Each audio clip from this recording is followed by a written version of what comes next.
Tony Khan has been spending the big money over the past month, but he is not receiving the big ratings as AEW Dynamite does its lowest viewership number in years. Welcome back, guys, to Fog Wrestling.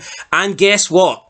It looks like Will Ospreay, it looks like Okada, and it looks like Mercedes Moné were not worth all that money that was spent on them, because the ratings prove that, the ratings suggest that, the ratings show that. But what do we know? We said this all along. We said that these guys weren't worth the money. We said Okada isn't worth $4.5 million a year. We don't even know how much Will Ospreay's getting, but it's probably pretty damn close to that. And then Mercedes Moné becoming the highest paid woman in, not WWE, wrestling history, for God's sake. Not even WWE money here. We're talking wrestling history. So, yeah, Tony Khan, like, what a fucking loser. All this money spent, and a couple of weeks after bringing these new, I'm not even going to call them stars, a couple of weeks after bringing in these new indie wrestlers into his company, Dynamite produces an incredibly low rating of 747,000 viewers. They were not up against any sort of sports competitions. They didn't change their time slot. They weren't moving to a different night. This was Wednesday. This was Dynamite. No excuses.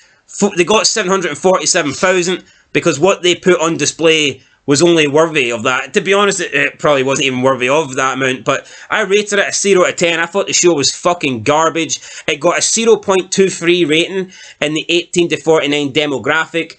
Tony Khan, Jericho, Meltzer, they all love to talk about the demo. Even the demos are now doing absolutely shite, and I just don't really see any way back for AEW Dynamite now. I don't think they'll ever hit 1 million again. This is the first time Dynamite's viewership number has dropped below 750,000 since losing last October's Tuesday Night War against NXT.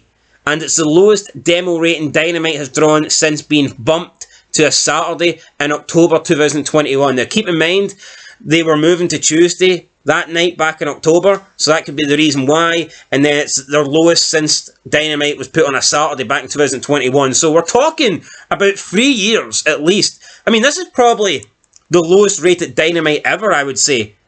A Dynamite that went on a Wednesday night and was like unchallenged or didn't change time slot. In terms of their usual time slot and being on a Wednesday night, this has to be the lowest Dynamite figure ever. Are we surprised though? I mean, you look at the last couple of shows, they've built the hell up of it, man. Big business, Moné, Okada, title matches galore. This week, but what I'm seeing, didn't look all too special on paper. It makes sense because the last 2 weeks they did 800,000 on the dot and then 801,000. And Tony Khan put so much effort into those weeks. You had Big Business and Mercedes Moné debut, Samoa Joe defend his title.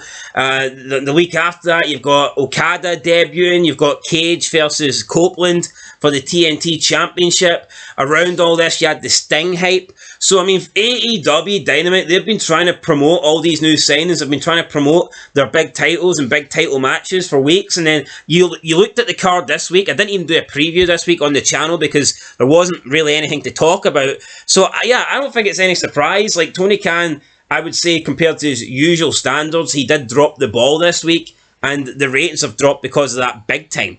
Like, 747,000 viewers. It's a long way back for there. It is. You could argue, I'm actually surprised it's not went down more in recent years than that. But like you said, so much hype in the previous weeks.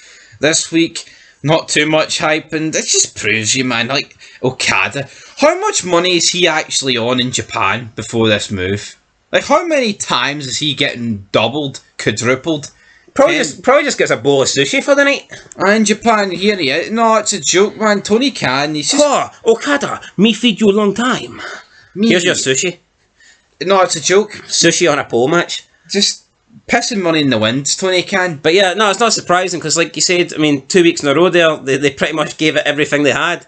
And then... You can't give it... They just cracked 800k. So, I mean, of course, when they take a bit of a week off, which I think they did this week, the number's going to dip. And I think, considering the show they put on, that they're fortunate to get that amount. Yeah, I think so too. So, there you go, guys. That's it. The ratings are absolutely stinking.